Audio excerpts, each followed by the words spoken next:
right.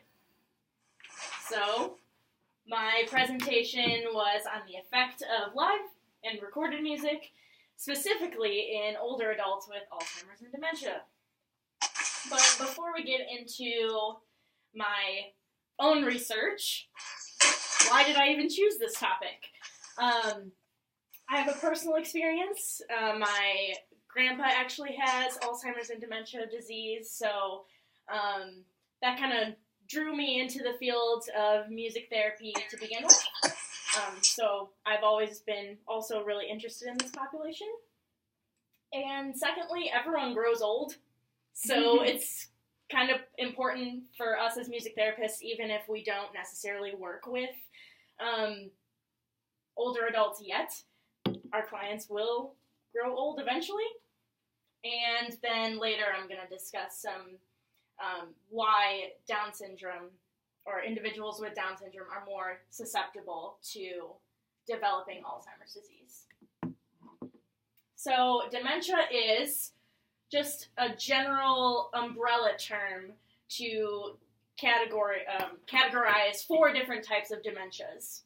So I'm just going to skip ahead to our different types of dementias. So I'm a very visual learner. So dementia is like an umbrella term for the 4 different types of dementias. Alzheimer's type is the most prevalent. So that one I'm going to save for a little bit because that's going to be the focus of this presentation. Vascular dementia is caused by an impaired supply of blood in the brain. So it's most commonly caused by a series of small strokes, but it could also be caused by other diseases like cerebrovascular disease, any sort of disease that deprives the brain of essential nutrients and oxygen. Dementia with Lewy bodies is,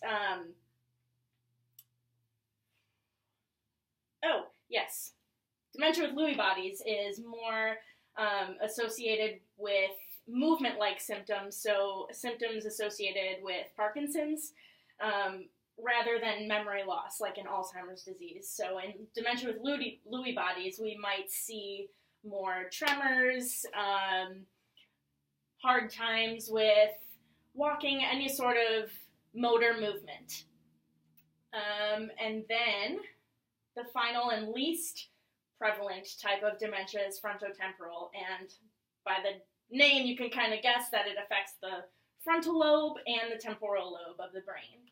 Let's see. Yeah, and dementia is a progressive condition. So what I mean by that is as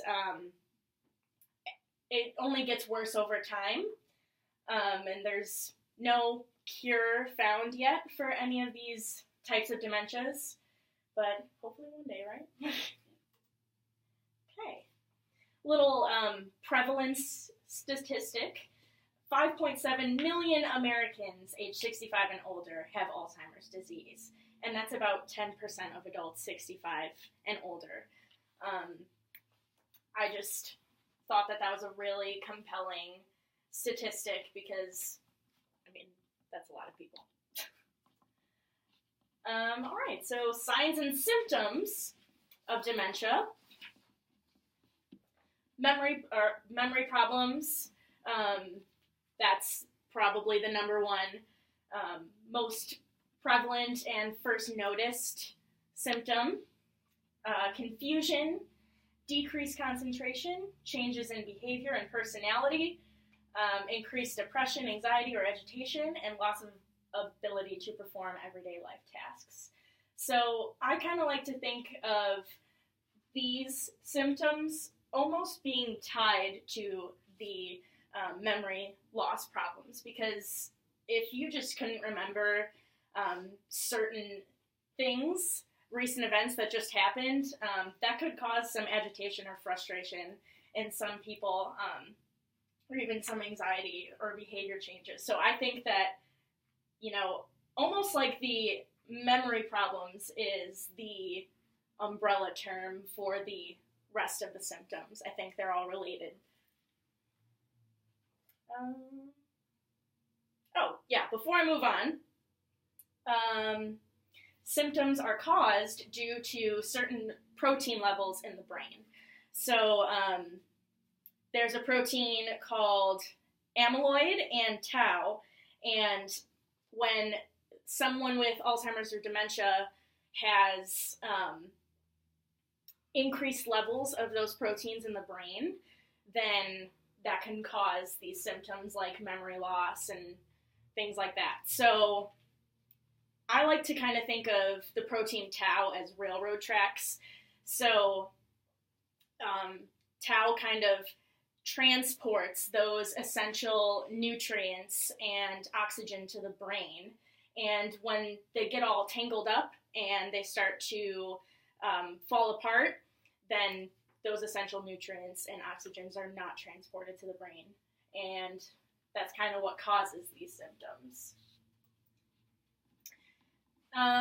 Within Alzheimer's type dementia, the GDS scale is used to kind of track the progression of the disease. So what I found interesting with the 7 stages was that the first 3, a person doesn't even know that they're diagnosed with dementia. So they're already almost halfway through these 7 stages, and a person doesn't even know.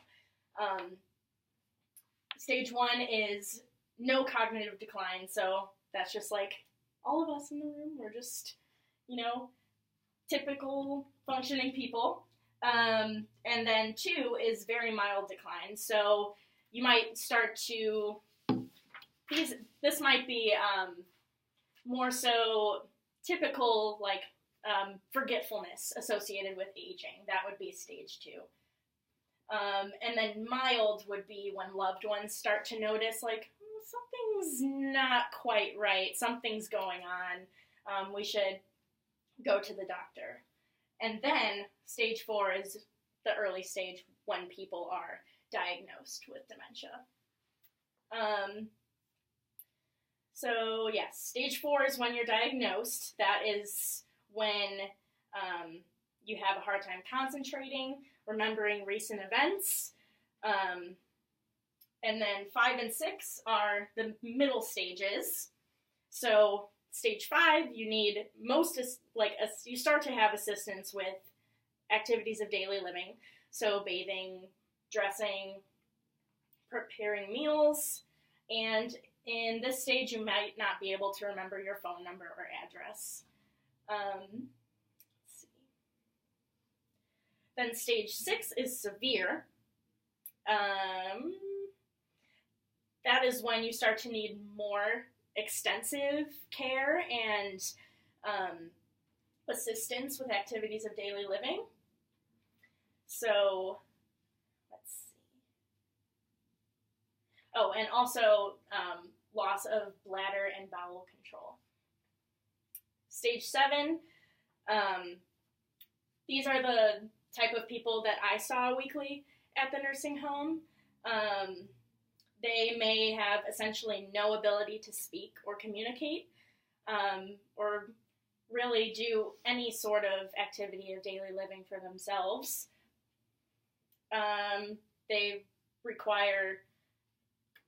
absolutely require assistance with activities of daily living because they're not able to do those things by themselves anymore. And I think the most prevalent symptom in here is the loss of psychomotor skills. So the ability to walk. They just can't remember, their left from right, the physical kind of things in the brain that have to do with walking. Music therapy and Alzheimer's research. I just wanted to share a couple studies that I found to be interesting. So, a study by Matthews in 2015 studied a man with severe dementia, so stage 7 dementia, And when he received music therapy and heard his favorite type of music, his eyes opened wider, he sat up taller, and he swayed side to side slightly to the music. So I thought that this quote kind of summed up the effects of music therapy in severe dementia quite well. Music therapy enables those with dementia to re-enter their social world. Music therapy is a tool of access to a memory of music and access to a past social self. I just wanted to keep the quote word for word because I loved the choice of wording. Because it's true, music acts as a medium to connect with people with severe type Alzheimer's dementia. The second study I wanted to share was by Werner Vosch and Gold in 2017, and it showed that interactive music therapy significantly reduced depressive symptoms in nursing home residents to a greater extent than recreational singing. So I believe this study had 4 different groups. They tested people in the nursing home without dementia and with dementia in a group of interactive music therapy and then just recreational singing for fun. And they found that in both groups, dementia and not dementia, that music therapy symptoms reduced music therapy treatment significantly reduced depressive symptoms. And I believe they just used a depression rating scale, the Montgomery-Åsberg depression rating scale, to kind of measure the levels of depression with that. The third and final study for this slide, research by Clark, Baker, and Taylor in 2016, shows that music had a positive impact on the participants' mood, memories, and physical responses. This study was done with adults who just had received music therapy following cardiac rehabilitation. Can't talk. And I think they had a phone interview following the music therapy, and they had questions relating to like their mood, memories, and physical responses during, before and after the therapy. And then just live versus recorded music research in general in music therapy. This study by Segal in 2007 was kind of similar to mine that I'm going to present in a second. They found that live music was more effective than recorded music regarding alert behavior states in non-responsive hospice patients. They didn't necessarily specify if it was due to dementia, but they just kind of generalized it as non-responsive hospice patients due to any sort of illness. And this was from the Nordic Journal of Music Therapy, so I'm not even going to try to pronounce those names. So these people here, they found, you can read that live lullabies were more effective than recorded lullabies regarding preterm infants.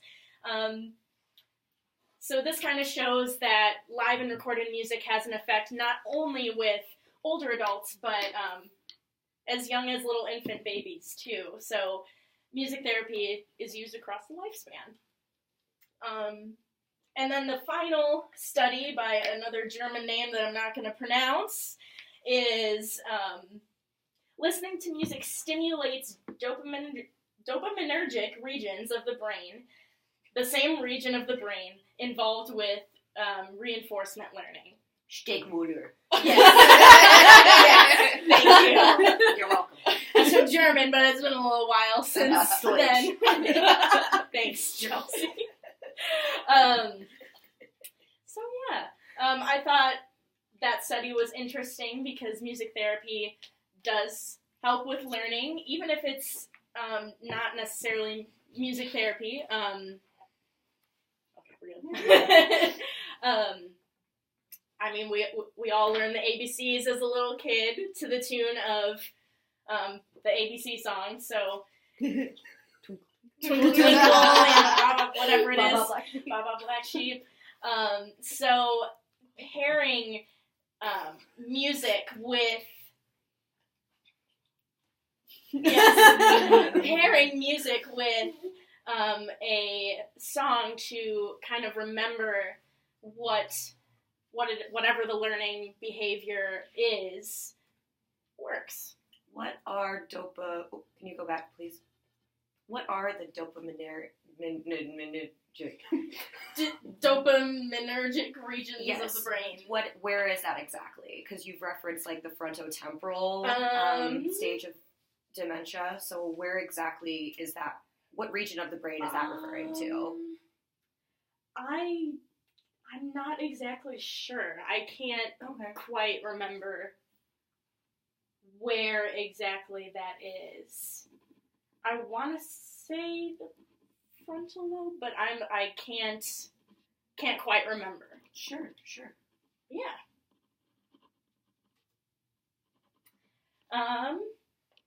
Alzheimer's and Down syndrome. It's been found that people with Down syndrome can be diagnosed at an earlier age with Alzheimer's. As early as age 40, we start to see more of those amyloid and tau proteins that kind of cause dementia and Alzheimer's. And then a couple statistics I found really interesting. 15% of people with Down syndrome, age 40 or older, develop Alzheimer's disease. And then with going even further into that, 50 to 70% of people with Down syndrome, age 60 and older, are diagnosed with Alzheimer's disease. So the older you get, the more amyloid and tau proteins are found in the brain, and the more likely they are to develop Alzheimer's disease down the road. This is due to the fact of amyloid and tau proteins being found on the 21st chromosome. And since individuals with Down syndrome have an extra copy of a 21st chromosome, there's more space for these proteins to develop. So the more space there is, the more proteins that are more likely to grow, and therefore being diagnosed with Alzheimer's at an earlier age. Why is music in the brain so cool? I don't know. I have a little clip. I'm not sure if the volume is paired. It should be. It should. We'll see. Figure it out. We didn't test that. You have We to did not. narrate it if it doesn't. Yeah, I'll be the cartoon voices. I love cartoons, so I'm just gonna show a short clip. I came pretty close to finding it back there.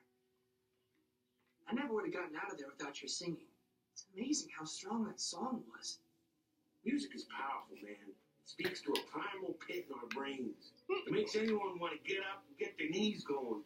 Gotta get them pumping, pumping, pumping. Boom, boom, boom, boom, boom. That's what we do, right? Jack's right. A good song can really wrap people up in a mood, better than any words alone could.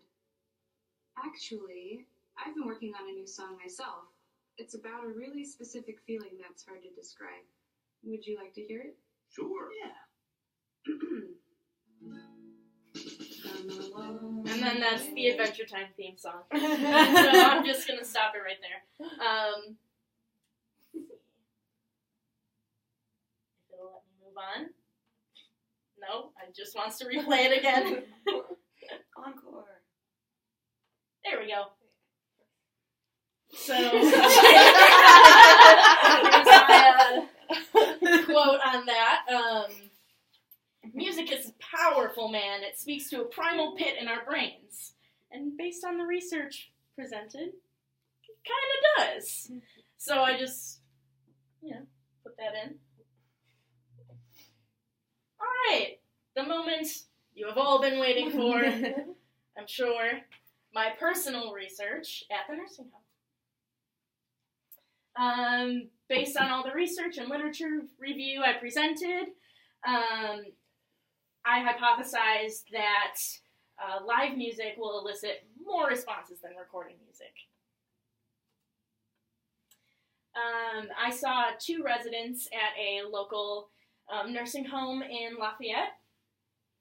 They were both in the memory care unit. Severe late-stage Alzheimer's. They were both bedridden. They would need assistance getting into a chair, and they would need to be wheeled around if they were to go to the activities room or anything, any other room in the nursing home. They received 8 music sessions from me total, 30 minutes per week each. So I was there a total of an hour. Some of the most common interventions that I used due to the severity of the Alzheimer's, it's kind of important to stay as concrete as you can. So even if it seems very simple and like you're just playing music to them, that's kind of how we adapt to their needs, being so concrete. So just singing person-preferred music. So music from the 50s and 60s. One resident really liked country and folk music, and the other liked religious, more hymns music. I kind of, since they weren't allowed to kind of verbally communicate that with me, I learned that information from the life enrichment director at the facility, who knew more about their background and what they used to do. Singing for relaxation can be kind of paired with singing person-preferred music depending on the style you use. Sometimes they just preferred a soft strum on the guitar. Maybe there were some days where they were more fatigued and my voice singing was almost overstimulation for them, so some days it was more so just like a light finger-picking accompaniment. And then music and tactile stimulation. What I mean by that is kind of fading out my guitar accompaniment and just keeping the singing or humming of a melody and kind of gently massaging their hand to the beat of the music. All right, so I'm going to show you exactly what I mean. Yay. Yeah. Okay, so since every day could be so different for a person with Alzheimer's and dementia, some days they were more alert, their eyes were open, they were sitting up, we were in a different room. I kind of tried to incorporate some very concrete discussion with them. So Kylie and Chelsea know their hello songs, but I'm going to do them anyway. Yay. So for, I would always start with some sort of hello or a welcome song. So if I noticed that their eyes were open and they were sitting up, I would play something like, "Hey person, how are you doing today?" And I would kind of pause a little bit because sometimes they need a little extra time to think about it. And if they didn't answer, or if they answered and it didn't really make sense, it made sense to them because they're living in their own reality. So I just kind of kept going. I'm like, that's awesome. Hey, it's nice to see you today. We're gonna sing and we're gonna play today. Yeah, so that was one, courtesy of Chelsea. Another one I would use is Kylie's Beautiful Day Hello song. Shelby Just learned worked it yesterday. So if I noticed that they were, kind of still present with me, their eyes were open, but they looked a little more fatigued, they were laying in bed, you can just kind of tell from their energy that they were a little more sleepy this morning. So I would kind of do like a very simple, soft downstroke accompaniment because a study by somebody shows that, can't remember the name, but it's in my paper. The study by somebody shows that the presence of a... Gadberry, yes. That was right. Thank you. That's your favorite study. It's my favorite study. Oh, okay. The presence of a steady beat decreases anxiety. Yes. That's pretty grounding.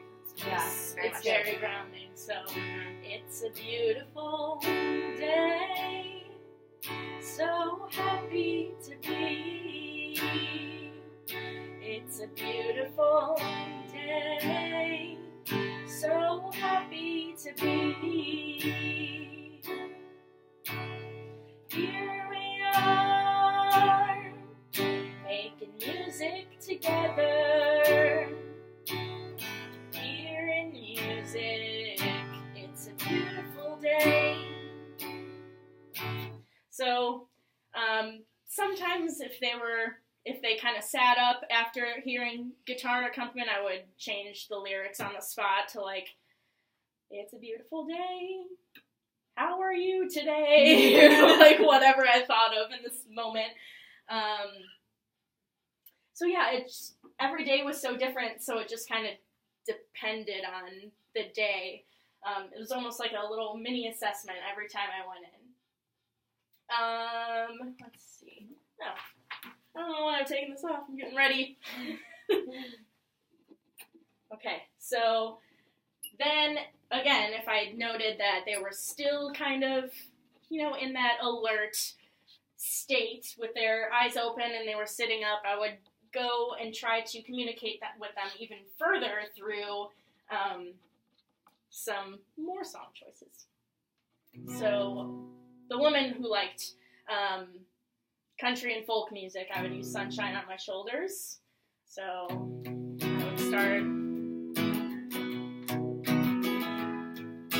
Sunshine on my shoulders makes me happy. Sunshine in my eyes can make me cry.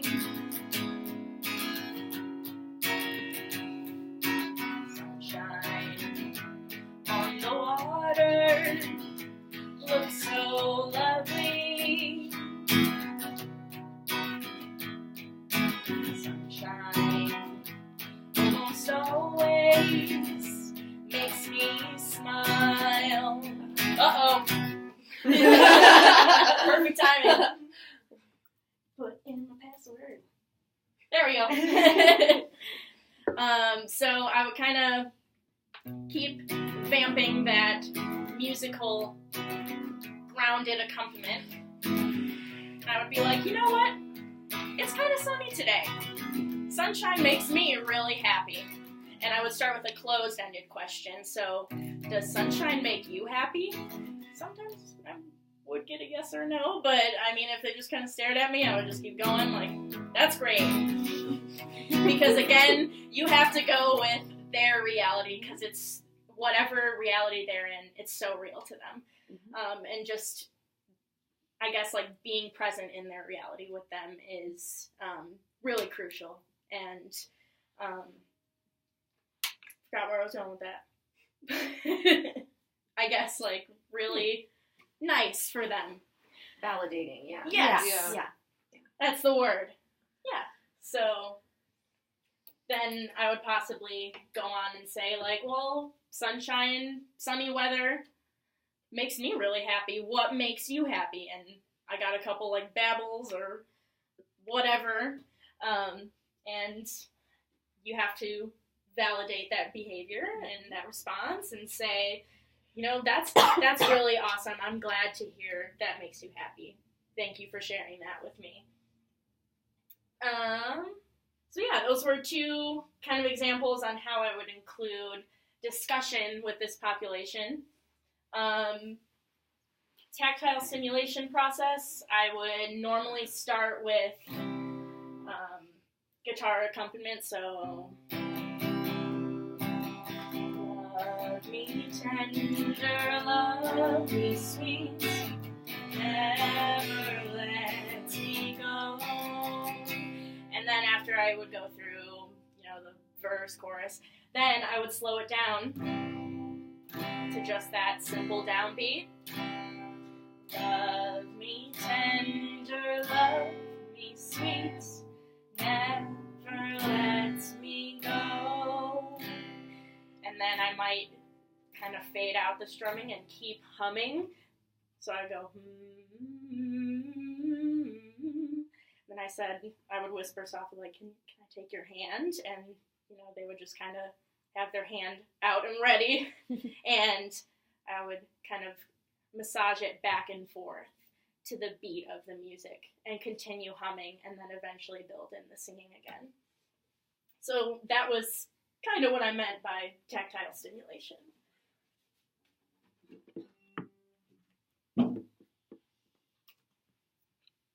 Some super cool qualitative things.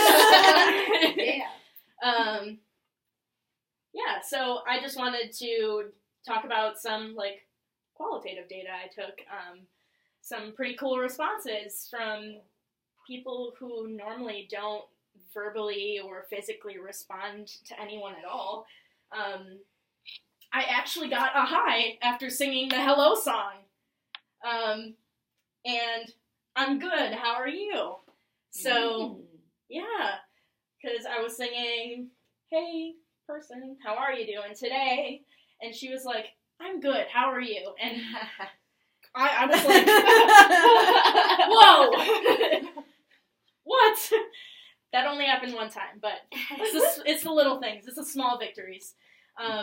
So, I mean, it could have been scripting. She could have been, thinking I was somebody else, or there's somebody maybe having a hallucination and there's someone else present in the room with her, and she was just it kind of worked out perfectly, maybe.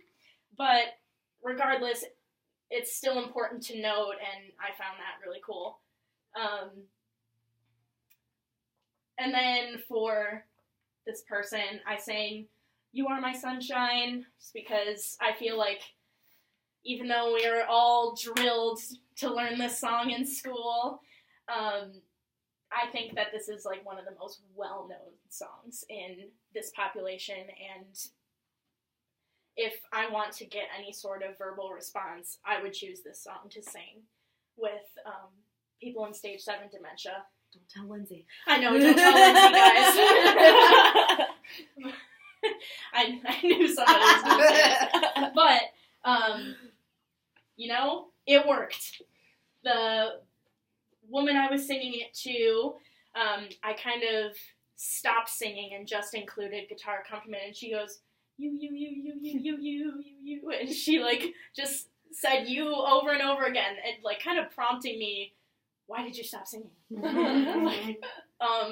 Keep going. So, again, really cool to know. And then I found it interesting that this person, the life enrichment director at the nursing home, actually told me that she used to be a country line dancer. And I'm like, oh, okay, so I'm going to try some country roads then.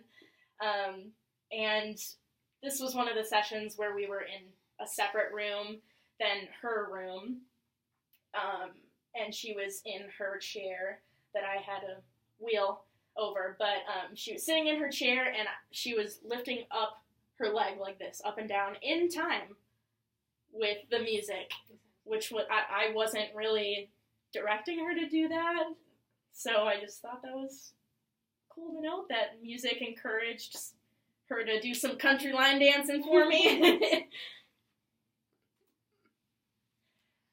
So before we get into my graphs and the data that I collected, Kind of wanted to define what I personally counted as a response.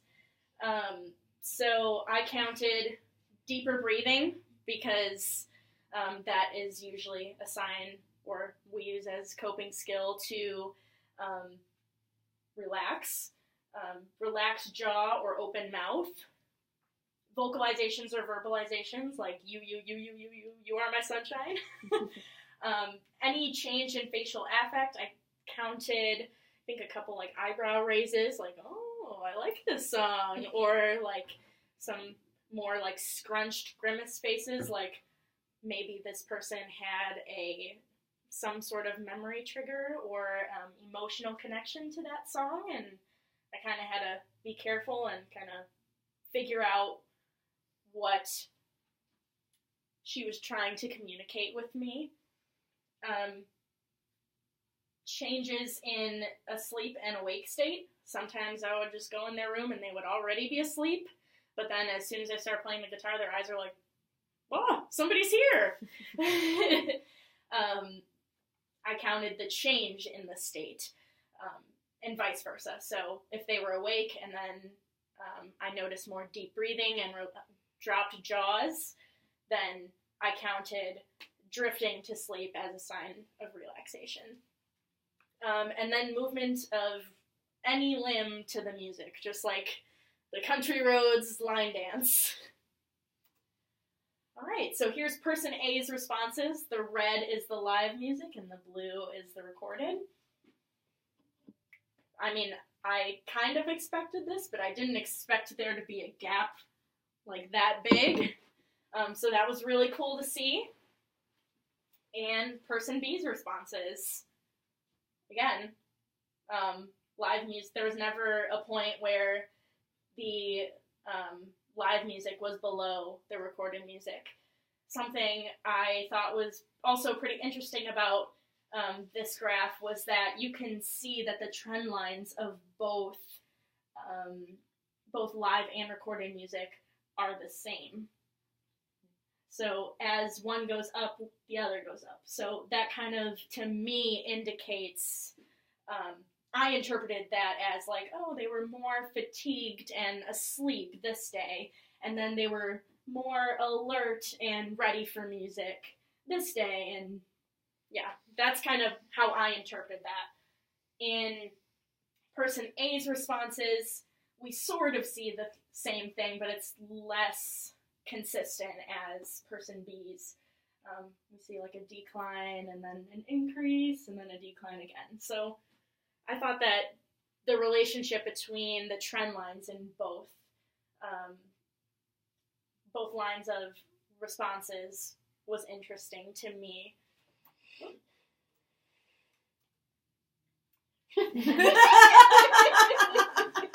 Not sure if magic or scientific evidence-based treatments. I don't know. No, but really, I'd say evidence-based treatments. But, so therefore, my hypothesis was correct, and the research suggests that live music elicits more responses than recorded music. Again, there are limitations to nearly every study. I only did my 2 participants that I've seen at the nursing home weekly, so it's not like I had a huge number of participants. This was an extremely specific population. They both had severe stage 7 dementia, Alzheimer's type, so there were some limitations in communications, and maybe I misinterpreted some of what I thought was a response, so it's always a possibility. Session location was sometimes inconsistent. I don't know if this had anything to do with anything, but it's important to note that towards the beginning I was in the chapel, which was like a spare room that they had, because they already got the residents out of bed. But then as I started going, I was in their rooms, and they both had roommates in their room, so I had to ask if it was okay if I did music, and I don't know if any sort of noise from the roommates getting up kind of elicited any of those responses either. Just something to note. Yeah, and then what I define as a response may simply be different in other studies in the future or even in the past similar to this one. So what does all of this stuff mean? Advocacy for everything. Advocacy for music therapy credibility. It shows that live interactive music therapy is truly better than, or is suggested to be better than, just playing live music. Because at many nursing homes we go to, we may hear speakers being played of just music from the 50s and 60s, and that's not necessarily eliciting any, I mean, it might elicit some memories, but I think it's our job as music therapists to kind of take that music and find out what we have to do to elicit those responses. We can't just simply play the music and expect them to just be better. Although, how great that would be. I'm just going to play a song and you're cured. It's not the reality, unfortunately. And also advocacy for more music therapy in nursing homes. I think I wrote down a couple studies. Maybe I didn't print this one. But there was a survey by AMTA, and I think it was like just under 1,500 participants in the survey, just under 1,500 music therapists. I believe 9% was the number that, the number of music therapists that worked with dementia and Alzheimer's disease specifically out of those 1,500. So that's not very high. That population, I guess, is just outnumbered with services by others. So, yeah, kind of advocating that, you know, people are paying thousands and thousands of dollars a month to put their loved ones in a nursing home facility, but are they getting the right amount of services that they need? I think music therapy could be beneficial in many nursing homes. And also, my research suggests that passive therapeutic music listening versus active music therapy, again, that just simply listening to recorded music isn't necessarily eliciting responses all the time. It takes a certified music therapist to conduct active music therapy in sessions in a nursing home. And goodbye, everyone. I'll remember y'all in therapy, because we're therapists. Any questions or anything? First. Yay! So you found that live music is more effective, and the studies show that, but is there ever a time that you would suggest using recorded music? Or when would you suggest? Well, kind of like we all kind of sort of do already, when we aren't able to play guitar and we want to kind of demonstrate a certain movement, I'd use recorded music. But again, my study for the recorded music, I simply just put on a song and just sat there, and I wanted to see the absolute baseline of just simply therapeutically, passively listening to that music. So I had no therapeutic interaction when I was playing the recorded music in my study. I just kind of sat there. I didn't talk or hum or sing or anything, because I wanted to set like a hard baseline for that. Did you try using the same songs as recorded in live? Yes. Cool. Mm-hmm. I have a question. So in the last slide, you were kind of talking about, your literature review supports this, and the research that you did supports the benefits of live versus recorded music. And you said that, having a board-certified music therapist would be beneficial to a nursing home. And it sounds like, I think this has the potential to actually be like a program proposal for a nursing home or an assisted living facility. So let's say, for example, you were to go in and you're talking to the program director and sharing this information about the benefits of live versus recorded music. And they say to you, well, Ariel, this is really great information, but we don't have the money to hire a music therapist. How would you respond to that? Because that is a tough reality of it. I guess I'm not sure. I'd have to think about that. Yeah. I think it's something we all have to think about, That's unfortunately.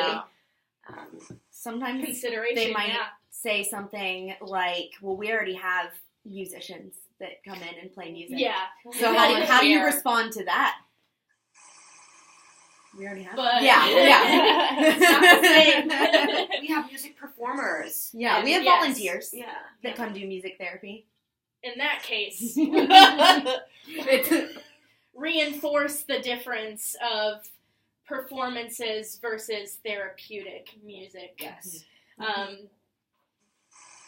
The volunteers that perform aren't trained to think about, oh, well, I have to do this to the music perfectly in time, and emotional responses. emotional that could be elicited responses. They aren't trained to be consciously aware of those things. So, yeah. There have been some successful models where there's been collaboration between music therapists and volunteer musicians, where they sort of agree to define what they're doing. I've gone to a few conference presentations on it, and it can be done, but it's a hard sell. They have to have a certain amount of volunteers to make their tax bracket and everything. So it's a tough thing, but I would always encourage you to try to collaborate with the performing musicians and just again explain the difference between the two and how we can set up performances that are informed by the music therapist as well, but performed by volunteer musicians, and we can also have music therapists kind of on staff on the floors working day to day as well. And it comes into a lot of other not just with dementia units, but in assisted living you're dealing with a lot of different things. So Right. Yeah. And I agree with Andy because, for that scenario, like, for example, if the nursing home or assisted living facility says, we don't have the money to employ a music therapist, but we have music volunteers. And so we might not be able to get our foot in the door, as an employee or as a contractor. However, sometimes we forget that as music therapists, we are, I want to say, the experts in music. And sometimes we forget that we can provide a consultation. We can provide a consultative service. And so you might say to, the director, I love the fact that you have these volunteers.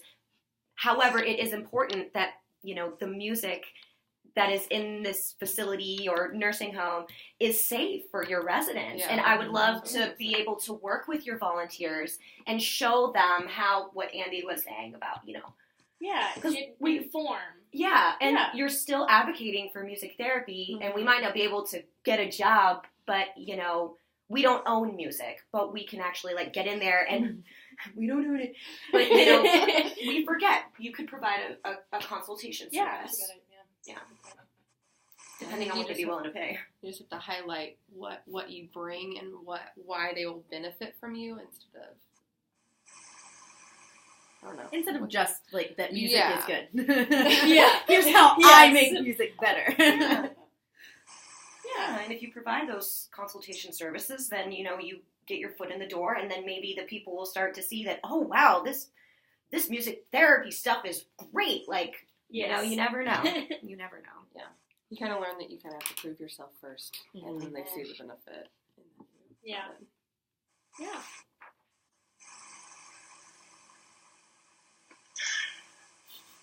With your study, you mentioned a limitation being that your interpretation of their responses might be wrong.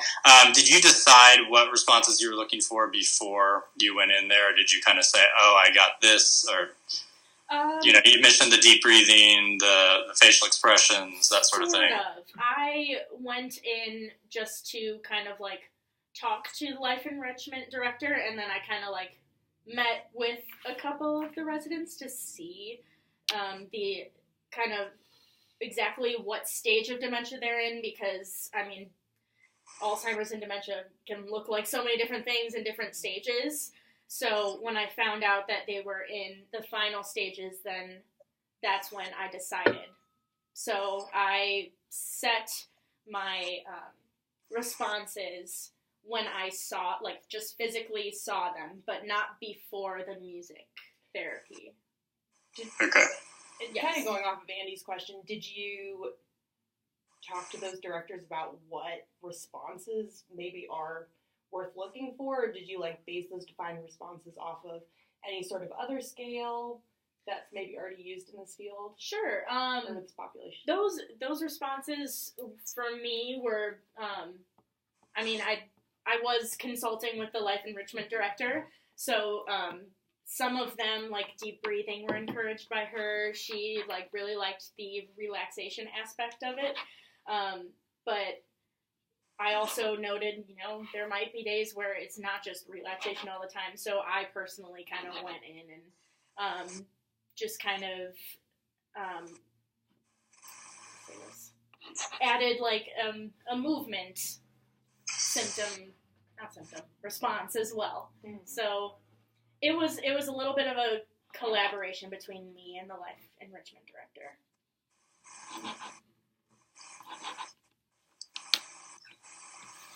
Yeah.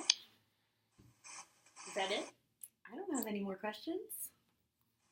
I don't need any questions, but I really liked, I wrote down what you said about being present in the reality, just because I think that's so important to remember. Mm-hmm. And I work with someone specifically who still works at Wabash, but her dementia is progressing pretty rapidly, and I know her team is just so confused about what to do. And I think this is an important point. And I think that because she's not in a nursing home, she's still working and she's still active in her community, that their main goal as the team is to keep her in reality, but why does she need to be there every second? In Alzheimer's and dementia care, they're actually moving away from reality orientation as like the model for what we're trying to do with people with dementia, and more towards that model of in the moment, being present with them and validating where they are. And Naomi Fell, she's one of the pioneers of validation therapy, kind of what you're talking about. NAOMIFEIL. There's some videos on YouTube that I think would be really beneficial for you, Shelby, and, Ariel, because, I don't know how to explain it. It's like, this person's like, oh, well, I'm waiting for the bus to come and pick me up. And the nurse may say, oh, well, there's no bus coming. You're here at a facility, as opposed to the bus is coming to pick me up. And the nurse says, well, let me wait for you. Well, we're going to wait on the bus together. What should we do while we're waiting? And Naomi Fell has some really good stuff with validation therapy. Right. They're really good about that at the nursing home I go to, where when they say, when people say things like that, where's my mom? I'm not sure. Maybe she's coming back later. Even though you're 90 years old. Yeah. Because saying no is just upsetting. That's not, that's it is. good at that nursing home, but it's sad that, like, not all nursing homes may be like that. I've learned a lot of kind of what to say through kind of talking with my grandpa who has dementia. He's like, I need to fix the car. I need to get the car fixed when he hasn't been driving and his car is at my house. So I'm like, you know what? We already fixed it for you. Like, my dad's working on it right now, and kind of like being in his reality, because it's just not worth it when it's a progressive disease where it just keeps spiraling more and more into their own reality as time goes on. It's just not worth it to try and fight. Like, well, no, you don't drive anymore, and because that causes more anxiety and agitation in that person. So, yeah. And I think what Shelby shared about her personal experience also kind of goes back with what we talked about like waiver services, and that the slide about the individuals with Down syndrome was so compelling and so awesome. You know, I mean, because you're right. What we're seeing, they might not be in an assisted living or nursing home. You know, I mean, Shelby is experiencing this as a clinician, so I think that's really awesome that you included that in your slides and in your paper. I learned a lot. Woo! Yeah. Go team! And we're up. All right. So we're going to press pause Here you on go, that. Ariel. Congratulations. What are you doing? Aww.